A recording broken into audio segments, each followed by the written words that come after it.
Computer science videos here today to show you guys in tutorial 32 how to download your own photo on Instagram using an iPhone. Without further ado, let us start the video. So in this tutorial, you need to have access to the iPhone itself, the Instagram application, and now we can go to the iPhone and then go to Instagram. Click on the Instagram application, go to your profile, make sure you're signed into the account, and then go to the exact photo you wish to download. Click on this. We can either go to the three dots, copy the link, and then go to the iPhone homepage. Click on the repost app,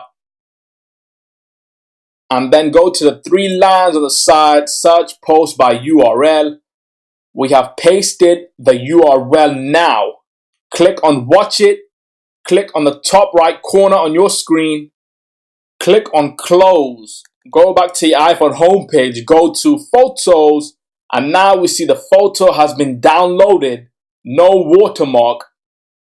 Go back to your iPhone homepage. That's it for this video. I'll see you guys in my next tutorial. Thanks for now.